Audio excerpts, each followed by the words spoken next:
It is now week 6 of our free D&D content.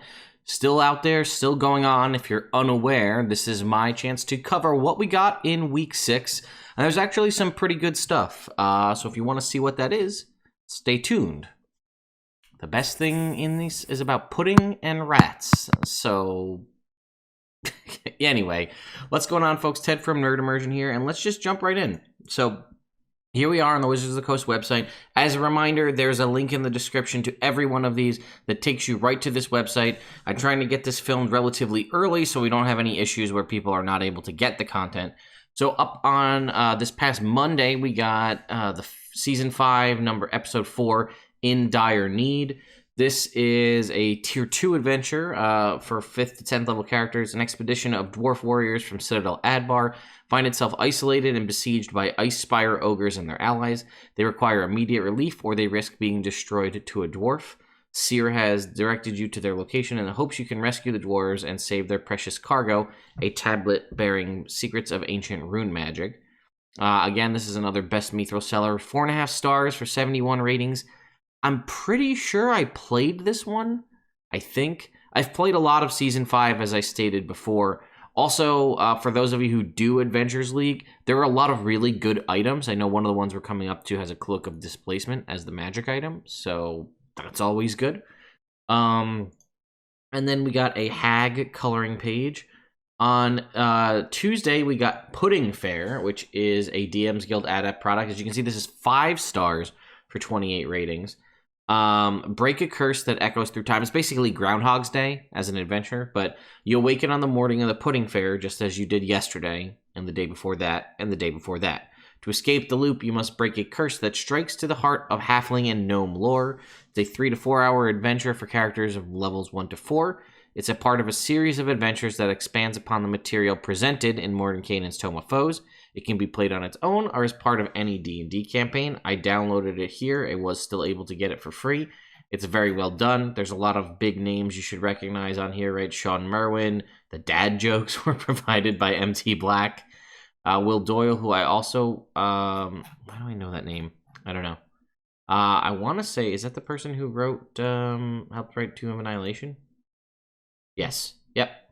Author of Tomb of Annihilation. So a lot of really good content here. I'm not going to really flip through it. I did do a read through it. I also really like the map at the end. Like, the map is really... Well, I don't know. For some reason, this is like my favorite part. I really like this map. But it's a good adventure. You know, again, as it said, it's 3 to 4 hours. You could run it as part of it, run it as a one-shot. And it's free. So go get it now. On Wednesday, we got a dish best served cold. The Season 5, Episode 5. Again, another 4.5 stars for 84 ratings. These are doing relatively well. These were from 2016. Keep that in mind. Another Tier 2 adventure. Stagwick's long-standing peace with Giantkind is threatened as a patrol of Blood Riders spark a feud with the local tribe of giants. With word of strange activity coming from the Ice Spires, good King Hartwick can't be too careful. Can you quest the giants' thirst for revenge? Like I said, they all start to blur together, but I know a lot of these are really well done. And it looks like James Introcaso, the author, he's the author. All right, so Jay Africa wrote this one. Actually, no, Jay. Jay's really awesome. So that makes a lot of sense now. James Introcaso wrote this one. So you can see there's a lot of good names behind a lot of this. So that's pretty cool. And the adventures, like I said, they're well done. These are Tier 2, so level 5 to 10. And again, the ratings speak for themselves. There was also a skeleton coloring page on Wednesday. Thursday is Rats of Waterdeep. So I did want to talk about this one because there's some cool stuff in it. I'm actually going to get you a piece of the content from this one. This is a Best Platinum seller. Again, 63 ratings for 4.5 stars. Solve a brutal crime on the mean streets of Waterdeep in this madcap companion adventure for Xanathar's Guide to Everything. This adventure was brought to you by D&D designer Lisa Penrose and Tomb of Annihilation author Will Doyle as part of the DM's Guild Adept program. In it, you'll find a thrilling murder mystery balanced for 5 first-level characters with guidelines for scaling the adventure up to APL, that's average player level, or party level. 4, the adventure is playable in 3 to 4 hours. 2 new NPC villains, the Rat King and the Lady of Plagues. 3 new player options, the Detective background, the Rat King archetype for Rangers, and the Circle of Plagues archetype for Druids. This product is now legal for play in D&D Adventures League and has been the following Adventure League code, DDHCXGE01. Please note that the 2 class archetypes in Appendix A are not legal for use in organized play. You can use the detective background. Part of the reason why you can use the detective background is Adventure League does allow you to generate your own custom backgrounds as outlined in the player's handbook. Maybe I'll do a video on custom backgrounds because people don't seem to realize that it's a thing. But here is Rats of Waterdeep. The cover is pretty interesting with this kind of spiraling rat design here. An urban investigation for 1st to 4th level characters. So you can see all the different things. It has this broken out pretty nicely and shows you what's going on. I am going to showcase here, though, the new player option, which is the Circle of Plagues Druid. The detective background's pretty interesting, right? It has some good stuff going for it. The Ranger archetype's a Ranger archetype, so I'm not going to review it. But I will review the Druid one here. So Rite of Rebirth you get at 2nd level. You learn the Infestation cantrip. Once per turn, when you kill a living creature using a spell on the Druid spell list, you can add a d6 to your pool of primal energy. The number of d6s in your pool cannot exceed your Druid level, right? So we're starting at level 2, maximum would be 20. When you or an ally within 30 feet of you that you can see drops to 0 hit points and falls unconscious, you can choose to spend dice from your pool to heal them. Roll the spent dice and add them together. The target regains hit points equal to the total. So this seems very similar and so far to the Dreams Druid, although your healing is more. No, the Dreams Druid gets a d6 pool per level, but you can only do it when they go down, whereas the Dreams Druid can do it. And it also seems like this part of the reason I'm guessing this isn't legal is you can just do this. It's not your, maybe that needs to be clarified. It's not your reaction to heal them. When you or an ally within 30 feet of you drops to 0 hit points and falls unconscious, you can spend dice from your pool to heal them, roll them, and add them together. There's no limit to how many dice you can spend. You could spend as many, all or none, and it's no reaction or anything to do so. It just happens. So that would be my guess. It should be reaction, but you can use it on yourself, and you can't use a reaction on yourself if you go unconscious. So that's like a Moon Druid, or sorry, not a Moon Druid, a Dreams Druid, but you're limited in how much, not limited in how much healing you can do, and it only works when they go to 0. You can't do it as a bonus action. Also, Wand of Pestilence at 2nd level. Advantage on saving throws versus poison and disease. If you succeed on a saving throw against a disease or a poison, you are immune to its effect for 24 hours. That's okay. A lot of, depending on the disease or the poison, you might have inborn immunity just by succeeding.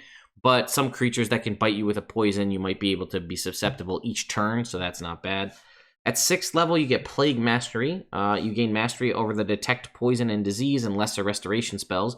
These spells are always prepared and don't count against the number of spells you can prepare each day. When you expend a spell slot to cast one of these spells, you regain an expended spell slot of that level during the next short rest. At 9th level, you also gain mastery over the Contagion spell. I don't like the mastery part of it. I get that it fits with the Plague Mastery terminology. I just don't like that. I think the wording could be cleaned up a little bit, right? Detect poison and disease and lesser restoration are, always prepared for you. Don't count against the number of, your druid prepared spells or whatever. The wording could be a little bit better. Let's read this last part again. When you expend a spell slot to cast one of these spells, so Lesser Restoration is a 2nd level spell. You expend a spell slot to cast Lesser Restoration. You regain an expended spell slot of that level during your next short rest. So I cast Lesser Restoration, then on the next short rest, I get a 2nd level spell slot back. The only problem I have with that is unlimited. I guess it's limited in that you could cast Lesser Restoration. I think there's ways that this can be broken, right? So I could be low on spell slots, but I guess if I'm spending a spell slot, it's just like a freebie. I can just cast it for free, right? Because I was trying to think, is there a way you could do this to boost up the amount, get more spell slots back? Like, I'm low, I cast Lesser Restoration, I get a slot back. But it's not really, right? Because I'm casting using a spell slot to burn Lesser Restoration, and then I just basically will get that back on a short rest. Now, that's unlimited, which means I could keep casting Lesser Restoration for free, and then each short rest I'll get a slot back. So I could essentially cast Lesser Restoration as many times as I want, as long as I take short rests. And it says at 9th level, you also gain mastery over the Contagion spell. I assume that that means the same thing, right? If I cast Contagion, then I also get Contagion. I use a spell slot, I get a spell slot back on a short rest. It's not worded there. I assume the mastery includes that, but I would have tweaked that to make it a little clearer. At 10th level, you get immunity to disease and resistance to poison damage. I'd probably, honestly, monks get immunity to poison and disease at 10th level. I just give it to you, immunity to poison and disease in a poison condition, or at least if you're going to give them resistance to poison damage, give them advantage on saving throws against the poison condition as well. Then at 14th level, your Rite of Rebirth triggers a necrotic backlash against your enemies. When you use Rite of Rebirth, all enemies within 15 feet of that target must make a Constitution saving throw, taking necrotic damage equal to the hit points regained on a failed save, or half as much necrotic damage on a successful one. So my only problem with this, I like the concept and I like the art for like the Plague Doctor very much. I like that a lot. My only downside with it is Rite of Rebirth only works when someone goes to 0 hit points, and your 14th level ability again only works when someone goes to 0 hit points. So 2 out of your 5 abilities are only useful when someone hits 0 hit points. Otherwise, they're completely useless. So yeah, because again, you can't heal when they're conscious. It only works. So it almost benefits you for either you or an ally to go to 0 hit points. I mean, maybe you play more fast and loose and reckless because you can heal people if they go to 0 hit points. I don't know. But that's my only downside with it, is 2 of the abilities don't work unless you hit 0 hit points. All right, and then the last thing we got was Friday, was Beneath the Fetid Chellenber. We also got a Tiamat coloring page, and if you play the Neverwinter MMO, you can get a bunch of new stuff in there. A Sheltered Wizard's Cache. This pack is free and includes an ensorcelled Mulharand weapon, a wizard companion, companion gear, 3 bonding runestones of rank 8, 20 divine injury kits, 20 scrolls of life, and a greater stone of health. This pack will help adventurers stay safe as they journey across the Sword Coast. Claim it, press the Claim Valuables button on the homepage. Again, I used to play Neverwinter a lot. That does look like a decent amount of stuff you're getting there, right? Like the bonding runestones are pretty solid, and a companion too.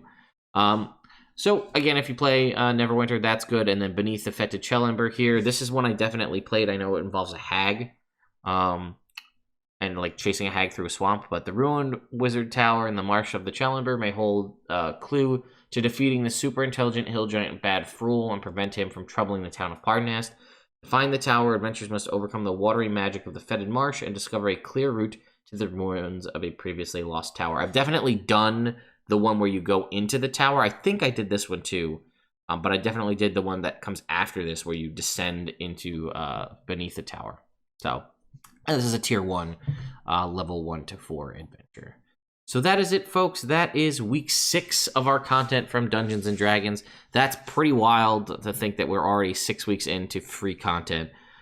More importantly is that it's been 6 weeks since this whole thing started, and it's just crazy because time just blurs together at this point. So thank you so much for watching. I know these videos aren't the most watched, but hey, I'm putting this out there to remind people this is going on and to let you know my opinions on what's out there, whether or not it's worth picking up. And hopefully I do this in a timely enough manner that you're able to still get them for free. So thank you to my patrons over on Patreon. I really do appreciate the support that they keep giving me over there, and that number keeps growing every day. If you haven't subscribed to the channel and ring the notification bell to stay up to date on when I release videos, I would greatly appreciate that. And I'll also say check the description. Not only is there a link to where you can find all this stuff for free, but there's also links to a bunch of other cool stuff down there as well. There's affiliate links for D&D products, but also links to my Discord and my merch store and my Twitch channel and all that other good stuff. So thank you all so much for watching, and I'll see you next time.